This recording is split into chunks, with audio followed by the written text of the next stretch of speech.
एक समय की बात है। एक गांव में सफेद साड़ी वाली चुड़ैल का आतंक था। चुड़ैल रात भर गांव में घूमती और गांव का जो भी आदमी उसे दिखाई देता उसे वो घायल कर देती। अरे कोई तो बचाओ, मर गया रे। एक रात हरिया अपने खेत से अपने घर लौट रहा था कि तभी अचानक उसके सामने चुड़ैल आ जाती है। अरे बाप रे, ये चुड़ैल कहाँ से आ गई? आज तो मैं गया काम से।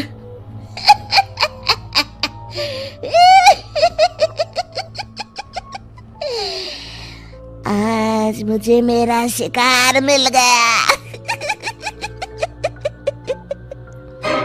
अरे चुड़ैल दीदी, मुझे छोड़ दो। जैसे ही चुड़ैल हरिया की तरफ बढ़ती है, हरिया वहाँ से भाग जाता है और अपने घर के दरवाजे पे पहुँचता है। अरे भगवान, जल्दी से दरवाजा खोलो, मेरे पीछे चुड़ैल पड़ी है। हरिया की पत्नी जल्दी से दरवाजा खोल देती है। अरे आप इतना हाफ क्यों रहे हैं? अरे मेरे पीछे चुड़ैल पड़ी है, आज तो मैं बाल बाल बच गया। जल्दी से सभी दरवाजे और सभी खिड़कियों को बंद करके बत्ती बुझा दो। तभी चुड़ैल हरिया के घर के पास पहुंच जाती है। अरे वो आदमी कहाँ गायब हो गया? मैं भी देखती हूँ आखिर कब तक बचेगा। मैं अपने शिकार को इतनी आसानी से नहीं छोड़ती। इतना कहकर चुड़ैल वहाँ से चली जाती है। वहीं दूसरी तरफ हरिया और उसकी पत्नी दोनों अपने घर की खिड़की से ये सब देख रहे होते हैं।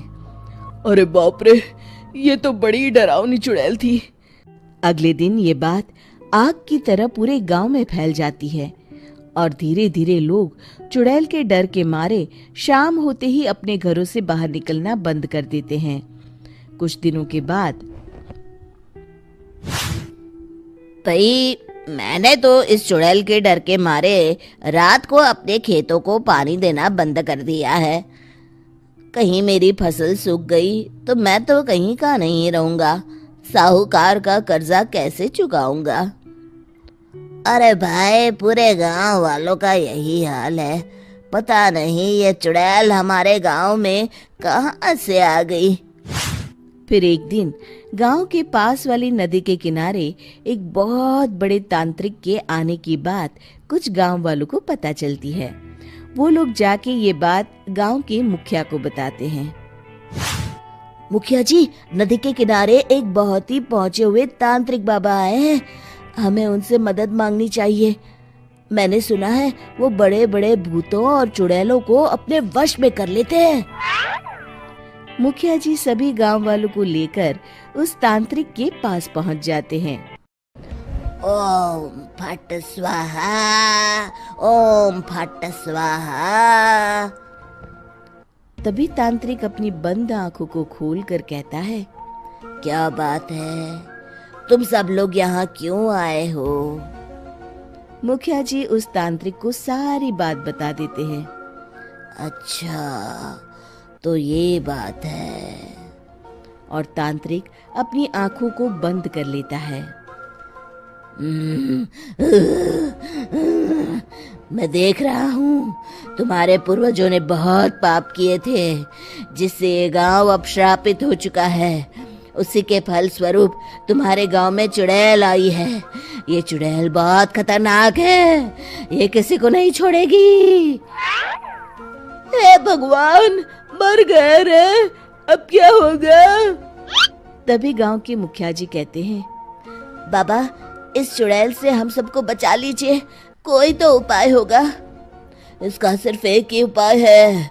सभी गांव वालों को बारी बारी हर दिन अपनी आधी फसल उस पहाड़ी के ऊपर बनी काली गुफा में छोड़ के आनी होगी।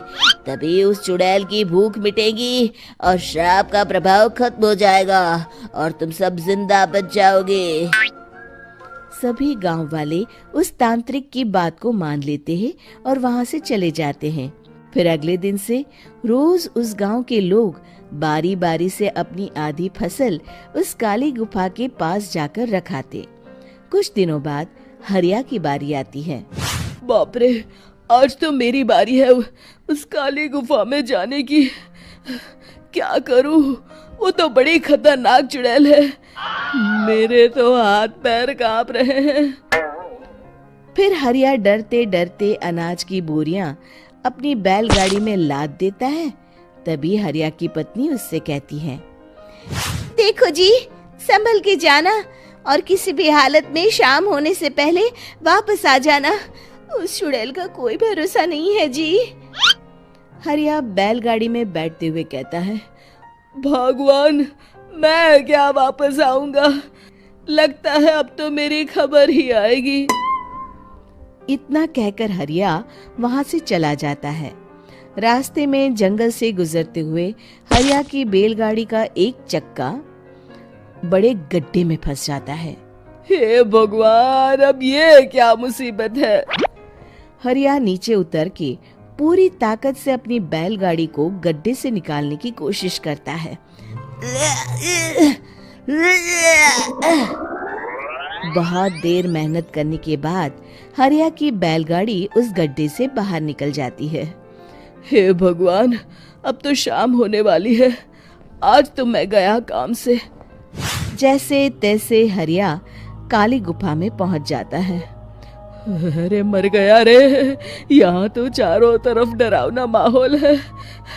मैंने यहाँ आने में बहुत देर कर दी, कहीं चुड़ैल नाराज ना हो जाए।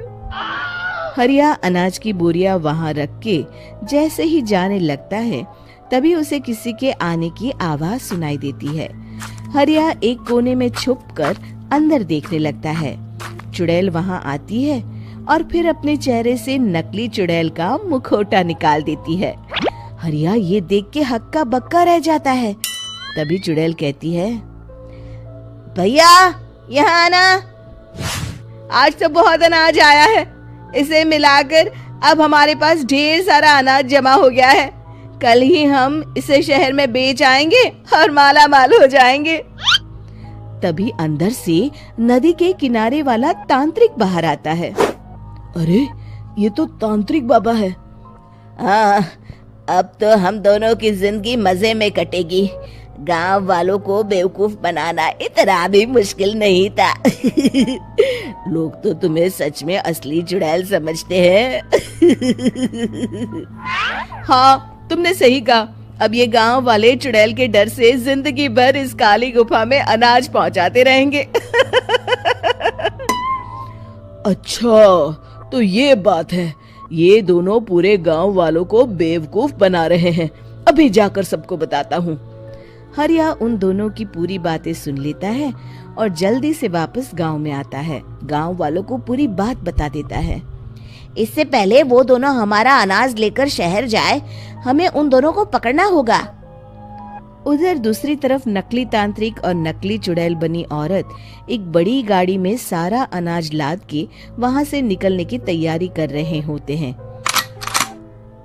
जल्दी करो, इससे पहले हमें कोई देख ले। हमें यहाँ से निकलना होगा। और तभी वो दोनों देखते हैं कि सामने से सभी गांव वाले अपने अपने हाथों में मशाल लेके आ रहे हैं। दोनों बुरी तरह डर जाते हैं। रुक जाओ, तुम दोनों का भांडा फूट चुका है।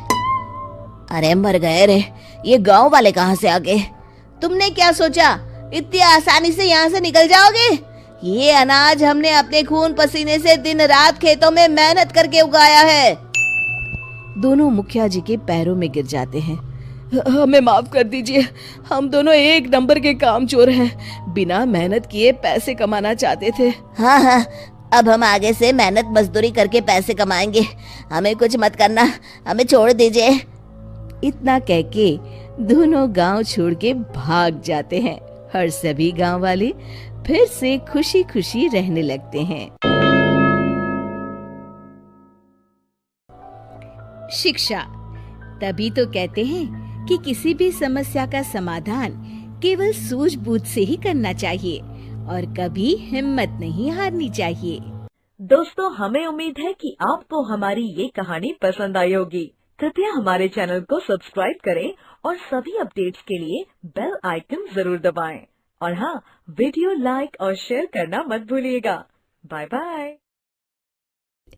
एक बार की बात है, राधोगढ़ गांव के पास एक नदी बहती थी। खेती के साथ साथ पीने के लिए भी उसी नदी का पानी इस्तेमाल होता था। उस नदी में एक चुड़ैल रहती थी। वो कुछ दिनों से लोगों को पानी नहीं भरने देती थी और बहुत परेशान करती। एक दिन, ए कमला, तूने मेरी चोटी क्यों खींची? पगला गई है क्या विमला? मैं भला तेरी चोटी क्यों खींचूंगी? झूठ मत बोल, यहाँ हम दो ही तो हैं। अरे अरे, वो देखो, हमारी मटकी का पानी कौन गिरा रहा है? रास्ते में उन्हें भुवन मिला, जो बैलों को पानी पिलाने नदी लेकर जा रहा था। क्या हुआ? इस तरह क्यों भाग रही हो जैसे भूत पीछे पड़ गया हो? हाँ दादा, भूती है नदी पर, सच में। भक, मैं ही मिला चुहल करने के लिए। दरन हो गई जिनैया, मैं कैसी करूं? अरे क्या हुआ? ये बैल पानी क्यों नहीं पी रहे हैं? और मेरी धोती कौन खींच रहा है? कहीं भागो रे! इसी तरह एक दिन रामू वहाँ से जा रहा था। उसने देखा बीच धारा में एक औरत बड़े आराम से बैठी हुई है। ए, तुम वहाँ क्यों बैठी हो? अरे बाहर आ जाओ, मरना है क्या? उसने पलटकर आदमी की तरफ देखा और फिर जोर से हंसी। तुझे मारना है? कहकर हाथ बढ़ाना शुरू किया। वो तेजी से गिरते पड़ते गांव की तरफ भागा और गांव आकर लोगों को बताया। हाँ, उस दिन मेरे बैलों को पानी भी नहीं पीने दिया उस चुड़ैल ने। हमारी मटकी का पानी गिरा दिया था। लगता है हमें ये गांव छोड़ना ही होगा। बिल्कुल सच कहा भुवन, मेरा भी यही मन है। गांव के सब लोगों ने गांव छोड़ने का निश्चय कर लिया। भुवन बेटा, हो गई तैयारी? हाँ काका, हो ही गई समझो। मुझे लगता है क्यों ना हम मुखिया जी के पास चले। हाँ, शायद कोई उपाय निकले। काका, मुखिया जी कोई ओझा तो नहीं? मुझे लगता है हमें हनुमान मंदिर के पुजारी के पास चलना चाहिए। बात तो तुम्हारी भी सही है। सारे गांव वाले पुजारी जी के पास गए। कहो, कैसे आना हुआ? हाँ पंडित जी, हम नदी वाली चुड़ैल के आतंक से परेशान हैं।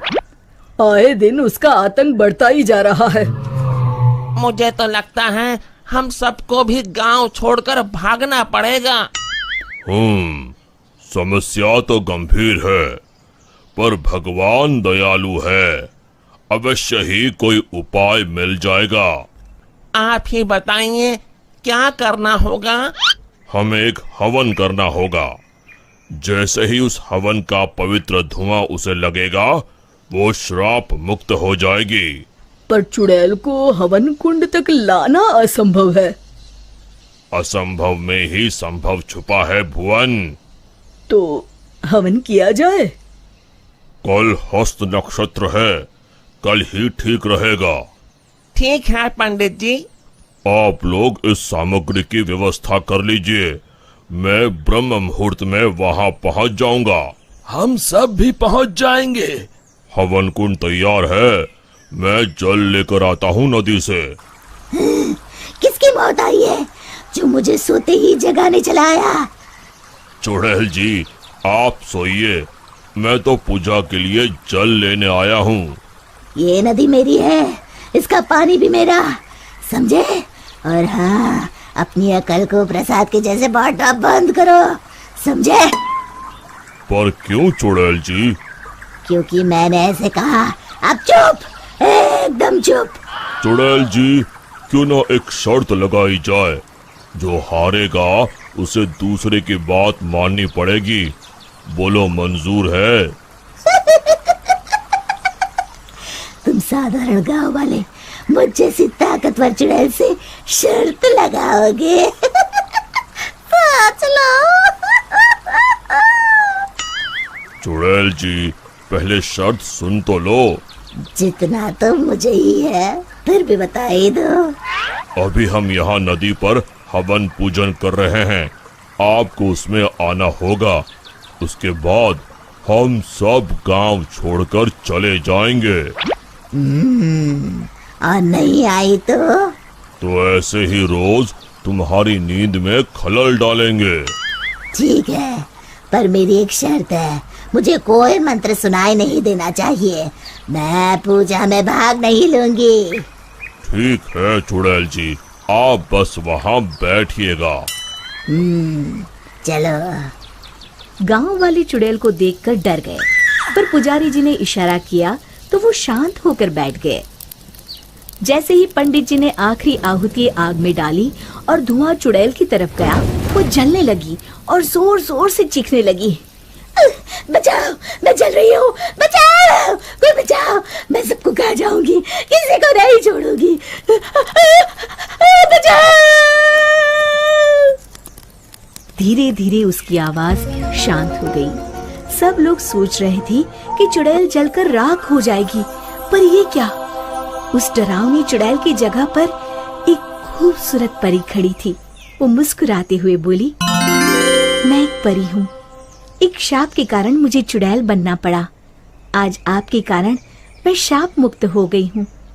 अब मैं परी लोग जाऊंगी। उससे पहले एक वरदान देना चाहती हूँ। मांगो, क्या मांगती हो? अगर कुछ देना है तो ऐसा वरदान दो कि इस नदी का पानी कभी न सूखे। तथास्तु कहकर परी उड़ गई। फिर सब खुशी खुशी रहने लगे। शिक्षा, समस्या की जड़ तक पहुँचे बिना हार नहीं मानना चाहिए। मंगल ग्रह की चुड़ैल, अरे तुम लोग क्या कर रहे हो? जल्दी जल्दी सारी फसल बैलगाड़ी में लाद दो। तुम सबको दिखाई नहीं देता? ऊपर आसमान में काले बादल छाए हुए हैं। अगर बारिश हो गई तो सारी फसल बर्बाद हो जाएगी। तभी हरिया कहता है, अरे सेठ जी, आप फिक्र मत करिए, बस थोड़ी देर में हम सारी फसल बैलगाड़ी में लाद देंगे। चलो भाई मोहन, जल्दी जल्दी हाथ चलाओ। तभी अचानक आसमान में एक तेज बिजली चमकती है और कोई बड़ी सी चमकीली चीज वहीं पास के खेत पर आकर गिरती है। उस चीज के जमीन से टकराने से वहाँ एक बड़ा सा गड्ढा हो जाता है।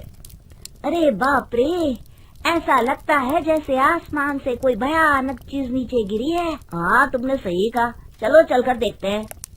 सभी गांव वाले भागकर उस गड्ढे के पास जाते हैं। उन्हें गड्ढे के अंदर एक बड़ा अंतरिक्ष यान दिखाई देता है। अरे ये क्या चीज है? तभी अंतरिक्ष यान का दरवाजा खुलता है और उसके अंदर से एक चुड़ैल बाहर आती है।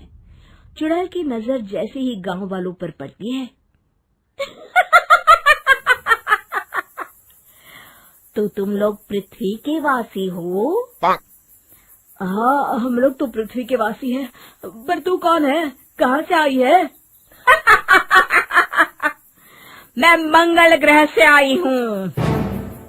अरे मर गए रे, हमारे गांव में सफेद साड़ी वाली चुड़ैल का आतंक क्या कम था, जब ये मंगल ग्रह की भी चुड़ैल हमें परेशान करने के लिए आ गई। तभी चुड़ैल की नजर बैलगाड़ी पर रखे अनाज पर पड़ती है। चुड़ैल आगे बढ़कर बैलगाड़ी के ऊपर रखा सारा अनाज खा लेती है।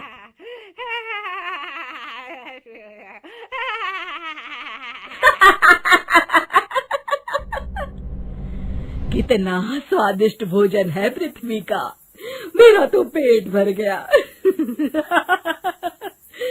मजा आ गया। चुड़ैल बैलगाड़ी में आग लगा देती है। चुड़ैल की इस हरकत को देख सभी गांव वाले बुरी तरह डर जाते हैं और अपनी अपनी जान बचाने के लिए वहां से भाग खड़े होते हैं। अरे भागो रे भागो, अपनी जान बचाओ, वरना ये चुड़ैल अनाज के साथ साथ हमें भी खा जाएगी। अरे मर गया रे, तुम सब मुझे अकेला छोड़कर कहाँ भाग रहे हो? मेरे लिए रुको तो। अगले दिन गांव की एक औरत जब कुएं पर पानी भरने जाती है, तभी अचानक से कुएं के अंदर से वो चुड़ैल बाहर निकल आती है।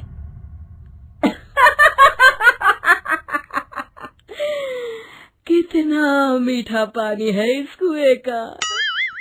अचानक अपने सामने इतनी भयानक चुड़ैल को देखकर औरत बुरी तरह डर जाती है और वहां से भाग जाती है। अरे कोई बचाओ, हमारे गांव के कुएं में चुड़ैल आ गई है। अरे रुक जा, भागती कहाँ है? मैं तुझे नहीं छोड़ूंगी। चुड़ैल उस औरत की चोटी पकड़ लेती है। अब मैं तुझे अपने मंगल ग्रह पर ले जाऊंगी।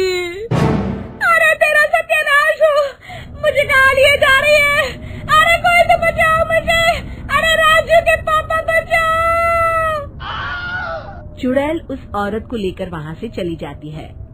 फिर चुड़ैल कुएं के पानी के साथ साथ गांव के तालाब के पानी पर भी अपना कब्जा कर लेती है, जिससे गांव वालों को पीने के लिए पानी ही नहीं मिलता। अरे भाई, अब क्या करें? इस चुड़ैल ने तो हमारे गांव के कुएं के साथ साथ तालाब पर भी अपना कब्जा कर लिया है। हाँ चंपक भाई, मुझे तो इस बात की चिंता हो रही है कि आखिर बिना पानी के हम लोग कितने दिन जिंदा रह पाएंगे। तभी वहाँ चुड़ैल आ जाती है। जैसे ही मोहन और चंपक उस चुड़ैल की तरफ देखते हैं, तभी चुड़ैल अपने जादू से उन दोनों को अपने वश में कर लेती है। अब तुम दोनों वही करोगे जो मैं चाहूंगी। हम मंगल ग्रह के वासी हैं, हम मंगल ग्रह के वासी हैं, हम मंगल ग्रह पर जा रहे हैं। यही दोहराते दोहराते दोनों चुड़ैल के अंतरिक्ष यान की ओर चल देते हैं। तभी उन्हें रास्ते में हरिया मिलता है। अरे चंपक, अरे मोहन, भाई तुम दोनों कहाँ जा रहे हो? तुम दोनों की तबीयत तो ठीक है ना?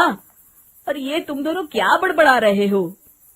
ए चल, हमारे रास्ते से हट, हम मंगल ग्रह के वासी हैं, हम अपने ग्रह पर वापस जा रहे हैं। तभी हरिया की नजर चुड़ैल और उसके अंतरिक्ष यान पर पड़ती है। वो समझ जाता है कि चुड़ैल ने उन दोनों को अपने वश में कर रखा है। अरे मूर्खों, तुम लोग मंगल ग्रह के वासी नहीं बल्कि स्वर्गवासी बनने जा रहे हो। फिर मोहन हरिया को धक्का देता है और दोनों आगे चले जाते हैं। अगर मैं यहाँ ज्यादा देर तक रुका तो कहीं ये चुड़ैल मुझे भी ना पकड़ ले। जान है तो जहान है। इतना कहकर हरिया अपनी जान बचाकर वहाँ से भाग जाता है। अगले दिन गांव का जो भी आदमी चुड़ैल के सामने आता, चुड़ैल उसे अपने वश में कर लेती। देखते ही देखते गांव के आधे से ज्यादा लोग चुड़ैल के वश हो जाते हैं। फिर गांव के बचे हुए लोग चुड़ैल के डर के मारे घर से बाहर निकलना ही बंद कर देते हैं। इस तरह गांव वाले डर के साए में कुछ दिन बिता लेते हैं, लेकिन अनाज और पानी न होने के कारण उनका घर में रुकना भी मुश्किल हो जाता है। तभी एक दिन गांव के बचे हुए लोग इकट्ठा होते हैं। अरे भाइयों, कुछ करना होगा, वरना इस गांव में कोई नहीं बचेगा। वो चुड़ैल सभी गांव वालों को अपने साथ मंगल ग्रह पर ले जाएगी। तुमने बिल्कुल सही कहा, लेकिन वो चुड़ैल इतनी ज्यादा ताकतवर है कि मेरी तो समझ में नहीं आता कि हम कैसे उसका मुकाबला करें। तभी बब्बन कहता है, अरे कालिया, इस तरह डरने से काम नहीं चलेगा, हमें अपनी बुद्धि से काम लेना होगा। जिस तरह लोहा लोहे को काटता है, उसी तरह चुड़ैल ही दूसरी चुड़ैल को मार सकती है। अरे कहना क्या चाहते हो बब्बन, साफ साफ कहो। मेरे पास बहुत बढ़िया तरकीब है। आपको वो चुड़ैल याद है ना, जिसे हमने गुफा के अंदर बंद कर दिया था? हम उसे आजाद करेंगे और उसकी मदद से उस मंगल ग्रह वाली चुड़ैल को खत्म कर देंगे। अगले दिन बब्बन और हरिया उस गुफा के पास पहुंचते हैं और गुफा के मुंह पर रखा बड़ा पत्थर हटा देते हैं। जैसे ही गांव वाले पत्थर हटाते हैं, अंदर से सफेद साड़ी वाली चुड़ैल हंसते हुए बाहर निकलती है। मैं आजाद हो गई। अब मैं आजाद हो गई। तभी उसकी नजर बब्बन पर पड़ती है। अरे बब्बन, तू यहाँ? तो तूने मुझे इस गुफा की कैद से आजाद किया है? हाँ चुड़ैल दीदी, हम सभी गांव वाले बहुत बड़ी मुसीबत में हैं। हमें तुम्हारी मदद की जरूरत है। हमारे गांव में एक चुड़ैल आई है जिसने पूरे गांव में तबाही मचा कर रखी है। क्या? चुड़ैल आई है? मेरे होते हुए इस गांव में दूसरी चुड़ैल?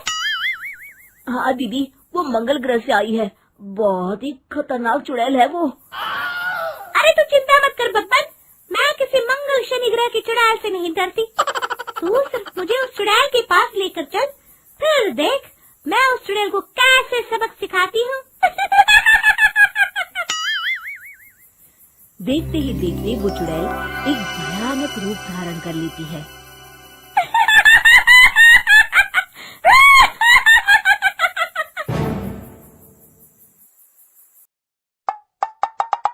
बेलापुर गांव में इंद्र कुमार नाम का एक वैज्ञानिक रहता था। उसका पूरा जीवन खोज और आविष्कार में ही बीता, पर उसने अपनी जिंदगी में जो सबसे बड़ा आविष्कार किया था उसके बारे में किसी को नहीं बताया था।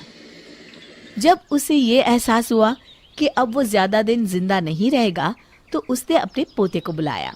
नरेंद्र, लगता है अब मैं ज्यादा दिन नहीं जीऊंगा। आप आए दिन इतनी सीरियसली बात क्यों करते हैं दादाजी? मेरी बात ध्यान से सुन। एक ऐसा राज है जो आज तक सबसे छुपा हुआ है। क्या मैं आपका गोद लिया हुआ पोता हूँ दादाजी? अरे नहीं नालायक, मेरा एक ऐसा आविष्कार है जो सबके सामने आ जाए तो तहलका मचा दे। तो आपने अभी तक तहलका मचाया क्यों नहीं दादाजी? हे भगवान, ये तेरी हंसी ठिठोली तो मुझे मरने नहीं देगी। चुप हो जा और मेरी बात सुन। मैं वो आविष्कार किसी बड़े आदमी को बेचना चाहता था। अब तू ही संभाल और जैसा ठीक लगता है कर। पर ऐसा क्या है दादाजी? और आप कहीं नहीं जा रहे हैं? हाँ, मैंने समय में यात्रा करने वाली एक टाइम मशीन बनाई है जिसमें बैठकर कोई भी इंसान भविष्य काल और भूतकाल में जा सकता है। लेकिन एक बात याद रखना, उस टाइम मशीन का इस्तेमाल हमेशा अच्छे कार्यों के लिए करना। ये आप क्या कह रहे हैं दादाजी? कोई फिल्म की स्टोरी सुना रहे हैं क्या? ये ले तहखाने की चाबी और ये मशीन की चाबी। इसे 3 बार आगे पीछे करने से मशीन चालू हो जाएगी। आप क्या बात कर रहे हैं दादाजी? नरेंद्र तुरंत वहां से भाग जाता है और अपने सबसे भरोसेमंद दोस्त बिल्लू को बुला कर लाता है। उसे लेकर तहखाने में जाता है। दोनों दोस्त सामने खड़ी मशीन को देखकर दंग रह जाते हैं। नरेंद्र वापस दादाजी के कमरे की तरफ भागता है। देखता है कि इंद्र कुमार सुकून की नींद सोए हुए हैं, जैसे दिल से कोई बोझ हल्का हो गया हो। वो उन्हें उठाता है, पर वो तो इस दुनिया से जा चुके होते हैं। नरेंद्र दुखी हो जाता है। कुछ दिनों बाद, अरे यार, मुझे लगता है कि तेरे दादाजी मरते मरते तेरे साथ मजाक कर गए। भला इसमें बैठकर हम लोग समय यात्रा कैसे कर सकते हैं? नहीं नहीं, दादाजी ने कहा है तो ये सब सच ही होगा।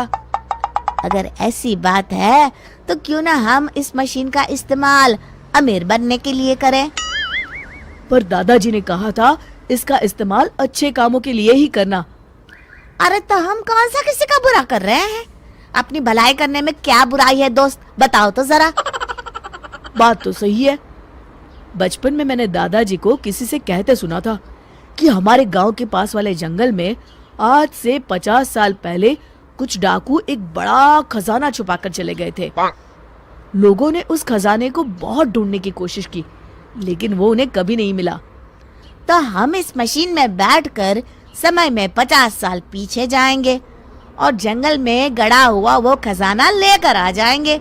इसके बाद तो जिंदगी भर मौज करेंगे दोस्त। अरे पर कहीं कुछ गड़बड़ हो गई तो? अरे क्या होगा, कोई भूत पकड़ लेगा क्या? बच्चों जैसी बातें छोड़ और चल फटाफट। तो चलो फिर, देर किस बात की? दोनों मशीन में बैठ जाते हैं।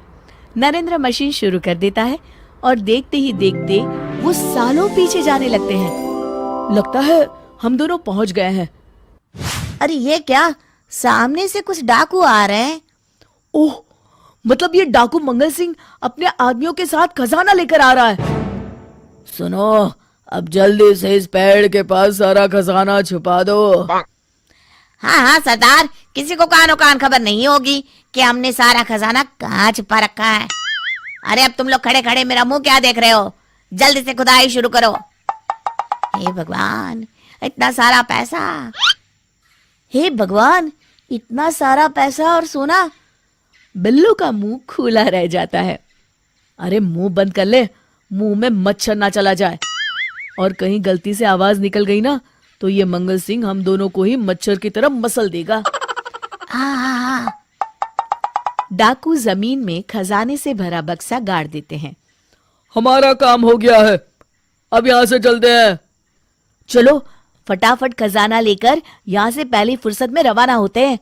हाँ हाँ चलो। दोनों खुदाई करके बक्सा बाहर निकाल लेते हैं। अरे भाई ये बक्सा तो बहुत भारी है, लगता है हमारी आने वाली कई पीढ़ी बैठ कर खाएगी। तभी नरेंद्र कुछ सोचता है और घबरा जाता है। अरे क्या हुआ भाई, तेरे चेहरे का रंग क्यों बदल गया? अब तो खजाना हमें मिल चुका है। अरे अभी मुझे याद आया, मेरे दादाजी ने ये भी बताया था कि इस पेड़ पर एक चुड़ैल भी रहती है, इसलिए इस खजाने को ढूंढने जितने लोग भी गए थे आज तक कोई वापस नहीं आया। अरे मर गए रे, भगवान करे अभी चुड़ैल सो रही हो। चलो भागते हैं यहाँ से। अपनी मशीन की चाबी तो उठा लो। अरे हाँ। अरे पर ये कौन बोला? दोनों ऊपर देखते हैं। पेड़ पर उन्हें एक डरावनी चुड़ैल बैठी दिखाई देती है। देखिए चुड़ैल जी, मैंने तो अभी तक शादी भी नहीं की है, मैं तो बेकार में लालच पे पड़ गया। एक काम करते हैं, इस खजाने के 3 हिस्से कर लेते हैं, खुश। अरे ओ लालची इंसान, जान से ज्यादा खजाना प्यारा है क्या तुझे? देखिए चुड़ैल जी, आप पूरा खजाना ले लीजिए, बस हमें घर जाने दीजिए। मैंने तुम्हें घर जाने से कब रोका, पर मैं भी तुम्हारे साथ चलूंगी। आप हमारे साथ चलकर क्या करेंगी? तुझे अपनी जान प्यारी है तो चुपचाप मुझे शहर ले चल। इस जंगल में मैं बोर हो गई हूँ, मैं भी देखना चाहती हूँ कि 50 साल के बाद की दुनिया कैसी है। आप तो काफी शौकीन चुड़ैल मालूम होती है, पर क्या है ना, इस मशीन में सिर्फ 2 ही लोग बैठ सकते हैं। तो तुम मशीन चलाओ, मैं बैठती हूँ और इस बिल्लू को यहीं शेर और भालू के डिनर के लिए छोड़ जाते हैं। मैंने किसी का क्या बिगाड़ा है, थोड़ा एडजस्ट करके तीनों बैठ जाते हैं। आधे रास्ते पहुंचने के बाद मुझे तो बड़ी जोरों की भूख लगी है, किसे मार कर खाऊं? नरेंद्र और बिल्लू पसीना पसीना हो जाते हैं। क्या ये दोनों वापस घर पहुंच पाएंगे या ये चुड़ैल किसी को मार के अपनी भूख मिटाएगी? ये जानेंगे इस कहानी के अगले भाग में। रोमांचक कहानियाँ देखने के लिए चैनल को सब्सक्राइब और वीडियो को लाइक करें।